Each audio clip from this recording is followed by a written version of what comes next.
My name is John Porter, and I'm here with Gorik Ooms and Cislaghi to talk to you about ethics and rights over the next 60 minutes or so. What we've decided to do is to divide it into three sections. So each of us is going to present a particular area of ethics or rights that is of particular interest to us as individuals. It's certainly what I'm going to be talking about is something I find very difficult and very fascinating. And we will have a discussion at the end. If during the event there are some really important questions that have to come out from you, then please go ahead and speak. But otherwise we'll kind of roll and we'll just see how we get on. So according to the Presencing Institute at MIT in the US, there are currently three major world divides. There's the ecological divide, where we use 1.5 times the regeneration capacity of planet Earth per year. There's the social divide, where we have 1 billion people living below the poverty line. And then there is the spiritual divide, where 3 times as many people kill themselves as kill others. So my focus is going to be very much on the individual. So in terms of using me, using you, using your body in a sense as an example of these divides, you could say that I am separated from the ground with the earth divide, from the middle here around my heart when it comes to the social divide, and something up here in terms of the spiritual divide. So at the Centers for Disease Control in 2008, Bobby Milstein put together a really fascinating document which is around science and consciousness. So, and the next couple of slides are from this piece of work. So he defines science there: experience, observation, identification, and so on. And then he talks about consciousness, self-awareness, of the endeavor to acquire knowledge itself.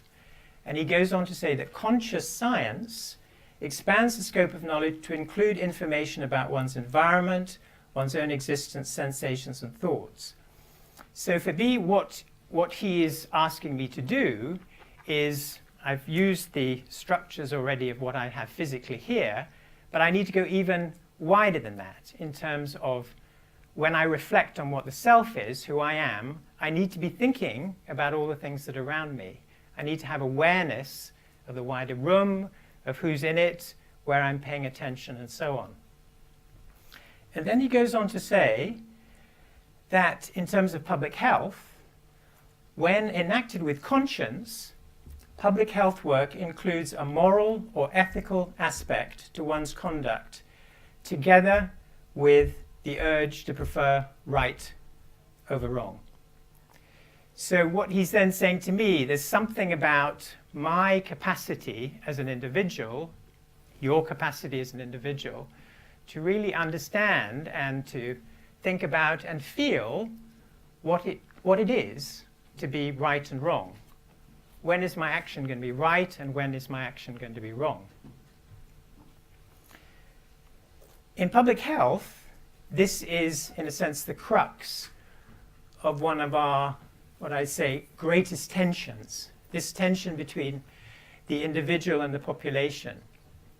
So a lot of our work focuses very much on the population. We're looking for interventions, we're looking for policies that protect the overall majority. But what happens to the individual in that situation? So my background is in infectious disease control, particularly tuberculosis. So what do we do about a person with tuberculosis, for example, who is refusing to follow the guidelines on treatment? What do we do with them? How do we restrict them? Is it okay to restrict them? What is that process about? So this balance that we have between the individual and the population, and it is crucial in our debates in public health. And I think it's important to note the size of the individual there compared to the population. So what's that all about, the importance of the individual in this process? Well, ethics means different things to different people. For some people, it's very much around the meaning of words. So ethics is about rights and wrongs, how we ought to live, about actions and processes of learning to live together. But in terms of meaning of words, it's like asking the question that we ask often in the school around what is health at the end of the day, and then also what is an individual. So I just want you to be thinking in terms of ethics at this point around something that is not necessarily going to give you the answers to things unless you go a bit wider than how you're used to going. So really moving into more of a transcendent process, something that takes you beyond your normal perceptions. So thinking about awareness, attention, and then your intention. So let's just start with the word and the meaning. So here is an individual. So for each of you, you'll be looking at this picture and maybe different thoughts are coming up about what it is. It's in black and white, maybe looking at a man rather than a woman, all sorts of different things. This is an individual. And if you go to definitions, the Cambridge Dictionary says an individual is a single human being as distinct from a group. And the Collins Dictionary says it means relating to one person or thing rather than to a larger group. So that's the definition of an individual according to the dictionaries.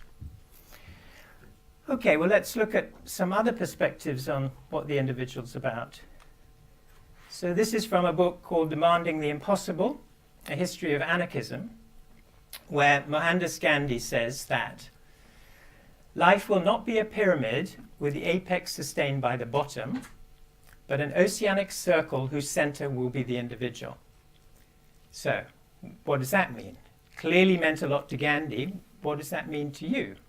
What do you think he means by that statement? And here's another one from a social scientist. Generalizability is present in a single case because the basic structure of social order are to be found anywhere. It does not matter where we begin our research. So coming back to this issue of the individual and these divides that I was talking about, this body, this individual, is very important in that process, is a key part of that process. And here's another one. So this is from Antonio Damasio, who's a neuroscientist, in a book called Descartes' Error, Emotion, Reason, and the Human Brain. You cannot create conscience, you cannot create a sense of moral good or moral evil if you do not have a sense of self. You need to have a sense of self first. So, what does that mean to you? What is this sense of self that you're supposed to have, that I'm supposed to have?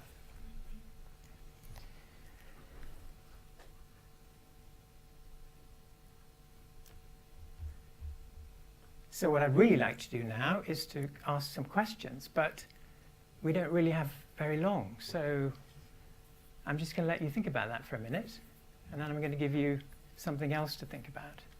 So what does this mean to you at the end of the day? What is self? Who are you? So let's move a little bit here with Descartes. So, the Descartesian split, I think, therefore I am, versus this one, I feel, therefore I am. So just talk to your next door neighbor for a moment. Just see where you are with this. Is this more a thinking world or a feeling world, or is that important? What do you think? Let's have a little discussion. Could you just put up your hand if you consider thinking is more important than feeling? Okay, thank you. And what about if you think feeling is more important than thinking? Oh, okay. So we've got kind of more of a feeling audience here tonight, and then we've got some people who abstained. All right. Yes. We all feel the same things, but we translate them differently based on what we think. Okay. And that's what we think. So that brings me very nicely into this issue then around, again, ethics and the meaning of words also. So this issue around individual, this issue around self, the issues around the complexity of what we are is extraordinary. And I would say in terms of ethics, one of the problems I have is if I don't know what this is, how can I ever know what is good for other people? And when I move into issues around public health, taking that responsibility is huge. And then the importance of understanding who I am is very important in that process. So just to give you another perspective on individuals and on the self, coming from the Patanjali Yoga Sutras, India. These are written 400 years BC.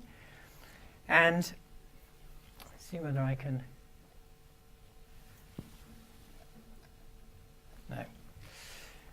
So what I want you to do is concentrate on the outer. What is this? Yeah, thank you, great.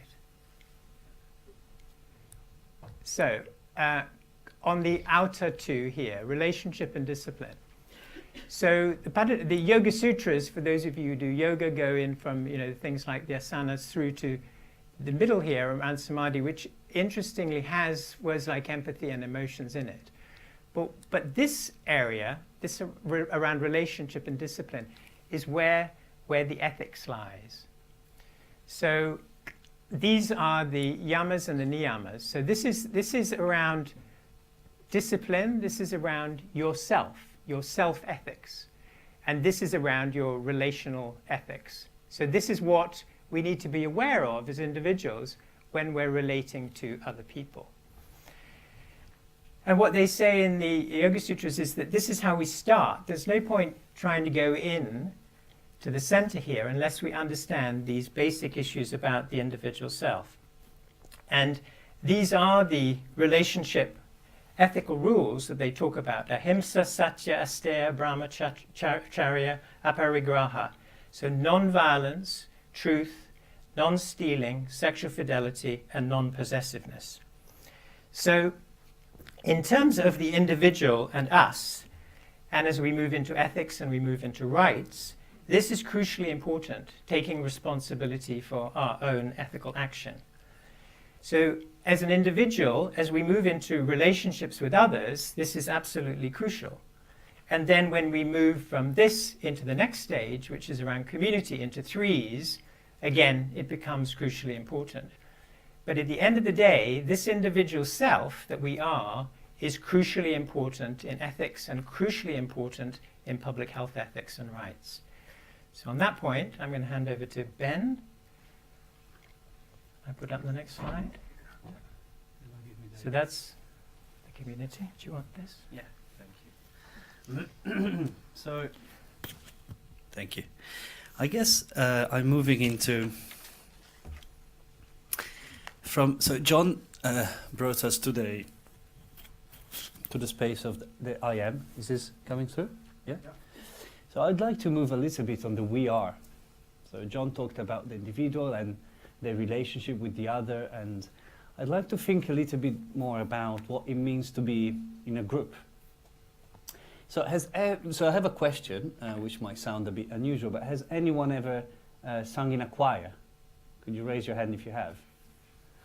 Oh, well, that's quite a bit. So how is there anyone who would like to describe the experience in one word? If you had to pick one word to describe the experience of singing in a choir, what would you pick? Anyone?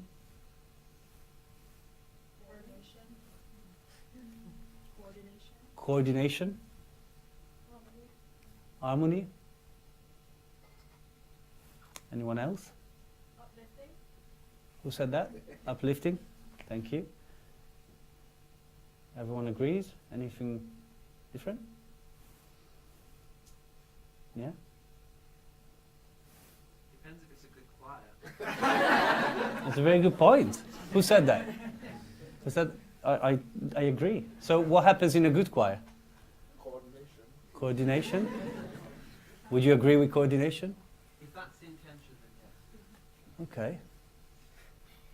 So let's try it out for a second, just for the sake of the people who've never been in a choir. So it's not We're not going to sing a song, but I'd like to do a small experiment. And to those of you who've never been in a choir, it might be an unusual experience. To those of you in a choir, I'm sure it will be.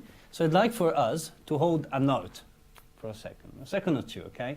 So I'd like for us, and it's important that each and every one of us sings the note, and I'll just hold it, and when I close my hands, we can stop, okay? So I'd like for this note to be just a normal okay? So can we try? 1, 2, 3.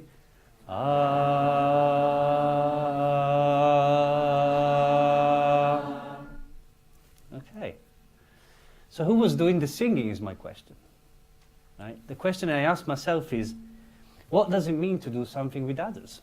To be with others? And to what extent there is a measure of transcendence in that coordination, in that uplifting. So was it just me and you and you and you doing the singing? Or was it us doing the singing? And what's the difference that is in there? So certain people think that actually being together and working together is the reason why we're still here after all these years of evolution, right? We were better working together than a lot of competitors on the history of evolution. So this was a critical step. This is to myself. The word is called shared intentionality, but essentially it means that there are only 2 species on Earth who can coordinate in these large numbers with people who are not from the same family. And the other species is, too fast. The other species is the fire ants, who probably, sorry for a second. And this is Henrik, and he talks about it as the secret of our success, but there's plenty of evolutionary moral psychologists that think. And I go even further, I think that this is the meaning of life. So there's no need, because it's so deep in our DNA, in every cell that composes your body, that that's what you need, that's about it. And one proof that we are genetically or spiritually or materially connected is that there is a deep shared sense of what is right and what is wrong. So you take these, you go around the world. This is Goya, is Saturn eating his son. You go around the world and there aren't many people who will cheer up looking at this picture, right? So Val Curtis, who's here at the school, she studies disgust. And disgust is one of those moral emotions that we share and there is anger, there is compassion, there is love. And that's true to the human experience. I feel it in the same exact way as you feel it. So yes, we all have a sense of what's right and what's wrong, but then this happens, right? So how's that possible? And not very well, this is not a community of evil people. This is a community of people who are profoundly convinced to be virtuous, who are profoundly convinced that they were doing the right thing for themselves and others in their community. So I'm not talking about the stigmatization of evil or the problem of evil on Earth. I'm talking about the problem of not recognizing evil when it's done by our community. And how is that? So singing is beautiful. There's no evil in singing, is there? But how do we keep an eye, an ethical eye, as our actions expand into the realm of political and social actions? And this is an example. So how do communities can do evil? And this is, the history of public health is full of examples that history judged as being evil actions. One reason, one explanation, again from evolutionary moral psychology, is that there is something intrinsically ecstatic about being in a group. The choir is an example. If you have been fighting for your right, if you've been in any civil rights movement, you know the feeling of marching in the street. I have a friend who works at Apple, and I think that they feel exactly the same way that I felt when I was marching. And if you've been in a rave party, if you've been in the army, right? If you've been in a sports team, there is something that goes beyond the self when we are in the group.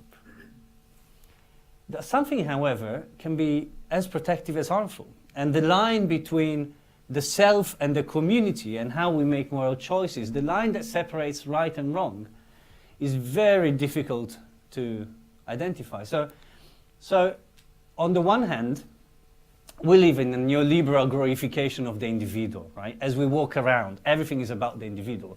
Everything is about having an app for taking control over your life.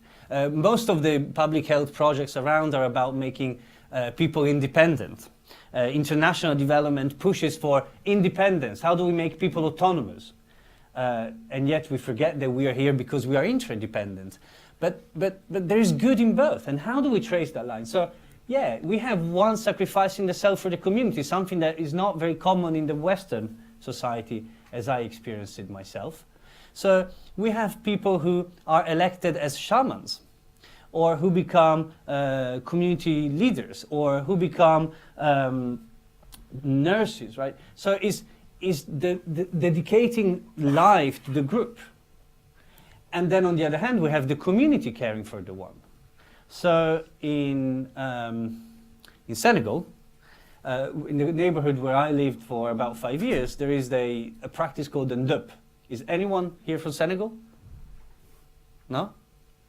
Nobody? So the ndeup is the community gathering for 3 days and playing drums to help the one person who's possessed by the evil spirit. So now, Western psychology will say that that's a symptom of schizophrenia. Ethnopsychiatrists will say that's actually being possessed, but that's the community coming and spending 3 days for the individual. But then on the other side we have the community overriding one's freedoms. So that happens. I study child marriage. And yes, sometimes that's the marriage of a child before she or he reaches 18 years old, and that's most affects more girls than boys, and there are a lot of health consequences and early pregnancy, but there is also great honor in being married as a child, right? But the problem is when the girl doesn't want to get married, and the community decides, is that good or is that bad? So some people will say that's harmful. As harmful as the case that we just saw about the abdicating the critical thought process because the group is doing it. And you may think, well, that's the Nazis, but are we? To what extent, when we move in our community of public health practitioners, to what extent when we go and work for an NGO, to what extent when we are part of a group that demands for civil rights, we are able and capable of keeping up our critical thinking. So it's easy to focus on either part. And what I really struggle in my life and in my research is to identify that line and saying, this is good, this is bad. And then what happens when communities meet? So this is a comic from Tom Gould, which is I really like his work, but is an exemplification of, look, so these are blessed homeland of Brexit, and these are glorious leader versus their weak despots, and these are great religion versus their superstition, our noble populace versus savages, adventurers versus invaders. So let's build a wall, right? So the problem with community is that it's so powerful that it gets defined against someone else. So if I am a doctor and you're a patient, you haven't done all the studies that we have done. We will know better. If I'm an NGO practitioner and you live in a rural village, you don't know what's good for you. We will know better. If I'm a policy maker in public health and I've studied this for 25 years, I don't need to care. I don't care that you like smoking. That's bad for you, and I know better, because life is better than death. So what happens, though, when communities meet at the global level, and who decides which system of values of which community should become a universal system of values? And I guess Gorik will tell us a little bit about it. Why is this important? I mean, we're taking big steps here from the self, the individual, to the community, and now to humanity in a way. And of course it's a challenge, but I think it's important to understand them together and not in isolation from each other. I was in Budapest this weekend, and I don't know if you followed the news, but the Prime Minister gave a State of the Nation speech, and it was pretty shocking. It was talking about Hungary as the last bastion to prevent Europe from Islamization, and some other pretty horrible things, in my opinion. But this guy is not alone. This is not the only leader of a state saying such things. And he's not alone in Hungary. He's been elected twice, and he's gearing up for the next elections, and people there tell me that he's sure that he will be re-elected. So what kind of rules do we have for that? How do we deal with that if entire communities, nations, take positions against others? Do we have something like regulation for humanity? And human rights are supposed to be that. But I think they are to some extent, but it's a bit tricky and they're not very clear. So what are human rights in the first place? If you would ask a lawyer what human rights are, you have a pretty good chance that the answer will be something like, well, human rights are those rights that are mentioned in a treaty that has human rights in the title. Of course, they will say it in a more sophisticated way, but a lot of lawyers try to avoid the question, why are human rights human rights? What is so special about those rights that makes them human rights? And they try to avoid the philosophical question. Now, not everyone did that, so Jack Donnelly is very much in favor of avoiding this. But others have tried to define human rights from the perspective of some values that are universal, and that are universal because they are necessary, for example here, to make a community function, a community of human beings function. And then we have Henry Shue, who's a lawyer and a philosopher, and who came with two definitions. And the first, I think, is pretty straightforward. Basic rights are the morality of the debt. He tried to avoid the term human rights because in the US it has a different meaning. But then he came with this definition that I think only human rights or only lawyers can make. They are the rational basis for justified demands, the denial of which no self-respecting person can reasonably be expected to accept. Okay, so read that again and let it sink in. Does it make sense? Do you understand this? The rational basis for justified demands, the denial of which no self-respecting person can reasonably be expected to accept. He tries to solve a number of critiques with this one phrase, but I think the most important is that he creates a kind of dialogue between the individual and the community, and says, if you want to know what human rights are, you have to ask yourself as an individual, what are my demands, my legitimate, reasonable demands to the rest of society, and society should never expect me to give those up. You ask yourself that question as an individual, and then you ask yourself the same question as a community towards the other individuals. What are the legitimate demands of the other individuals towards us as a community?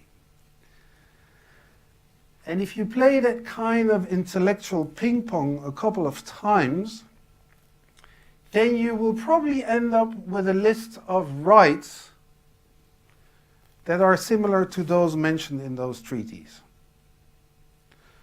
So we don't have a lot of time. I also wanted to do this exercise, but do it for yourself. Think about something that is really important for you as an individual, a demand towards society of which you think this is really important for me, and society should never expect me to give that up. And then turn it around. Can someone give me an example?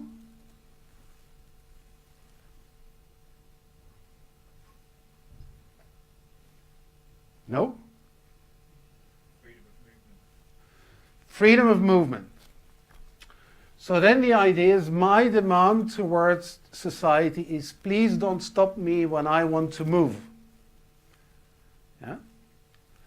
And the question for the society is it a legitimate question or demand of all individuals to be free to move? And if the answer is yes from both sides, then you probably have a human right. Another one?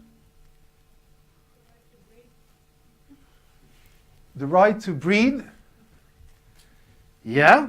Why is that so important for you? Yeah. So I don't think there are a lot of treaties about the right to breed, but the right to life, yes. So your demand to society is essentially don't kill me. Yeah? And then from a society perspective, you ask yourself, is that a legitimate question from the individuals that we don't kill him or her? And if you agree on both sides, then you have human rights.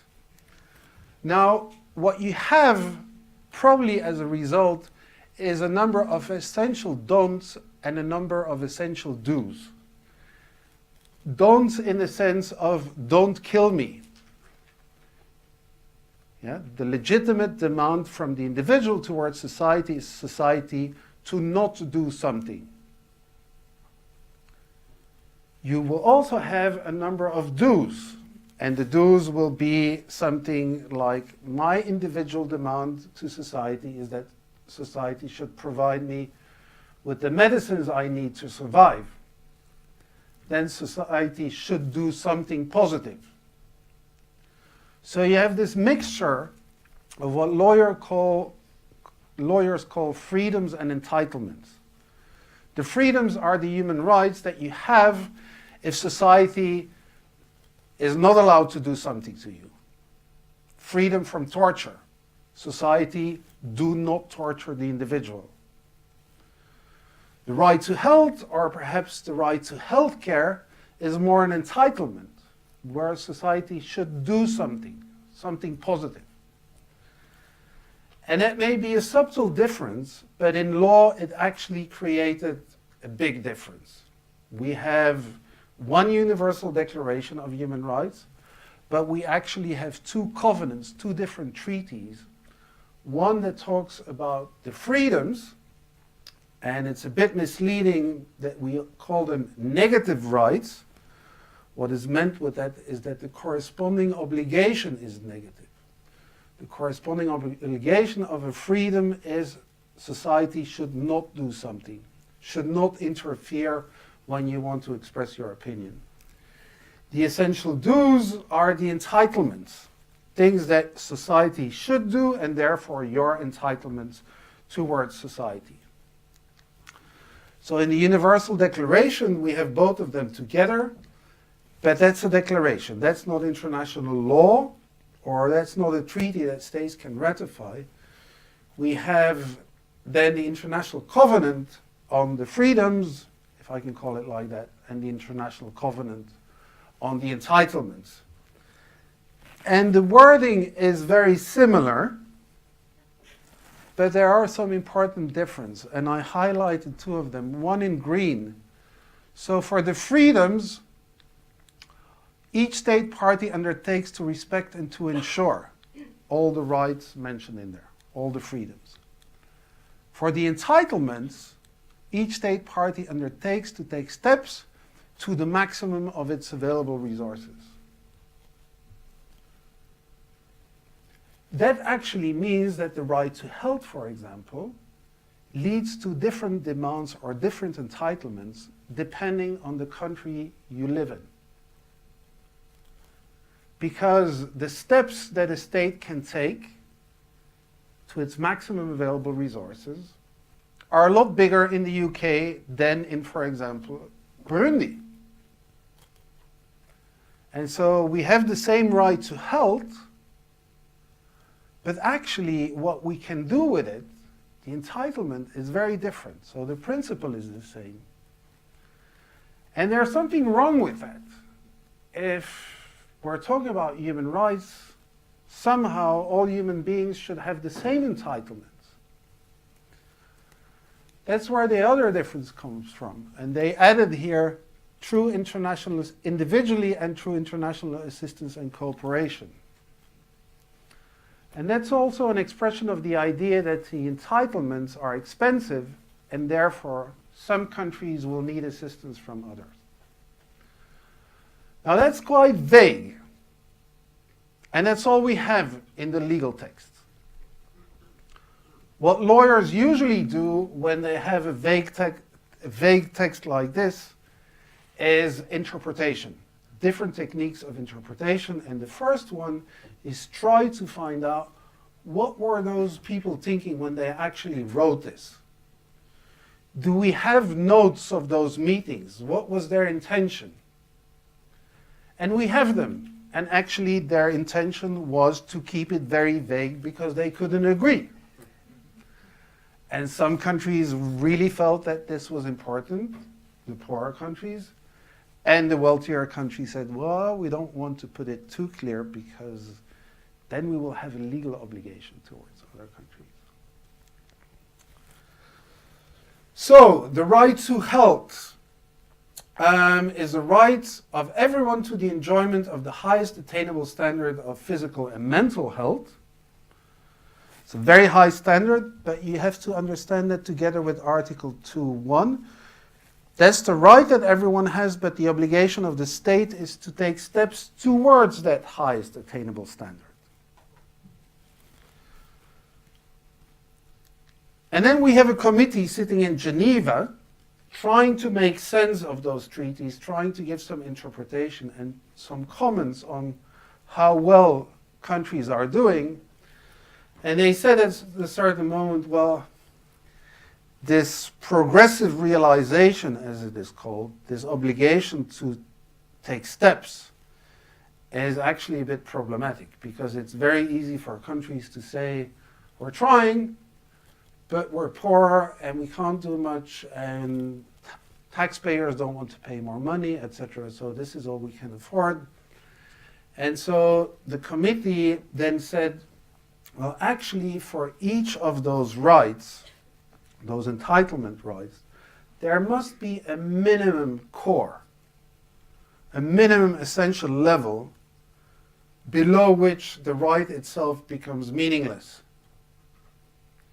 If you have a right to health, but you happen to live in a state where the government can say, you have a right to health, but we're too poor to do anything for you when you're unhealthy, then it becomes meaningless. So they try to define this core content of the right to health, translate it into core obligations.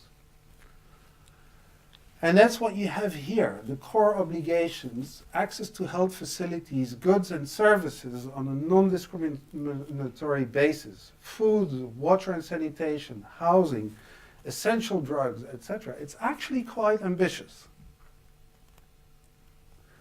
And a lot of countries say, well, we'd love to give all of that, but we cannot afford it. And that's where the committee said, well, that's where international assistance comes in. For those countries that are unable to do the minimum essential level, the international community should help them to fulfill at least this. Now then you still have a lot of questions on, first of all, what are these minimum core obligations? Because you've seen the definitions and they're still quite vague. They're a bit more precise than what is in the treaty, but it's still vague. And then the big question is, how do you enforce that? Because you can have it in writing or in discussions in Geneva, but at the end of the day, you're dealing with 200 independent states, and there is no rich country I know of that really accepts this. Now, we have seen some concrete examples. I think we could argue that in the global AIDS response, you have a reflection of this.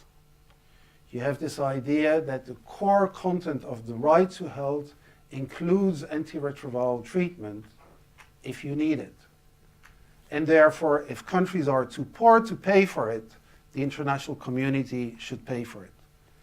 And we created a global fund to fight AIDS, TB, and malaria to make that possible. But we don't have it for health in general.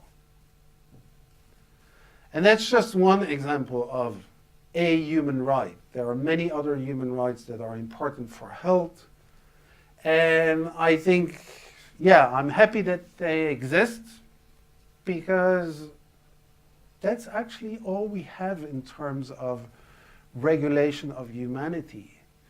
That's all I have as an answer to the president or the prime minister of Hungary, to say, well, even if the majority of the people in your country agree with what you say, what you're saying is still a violation of human rights.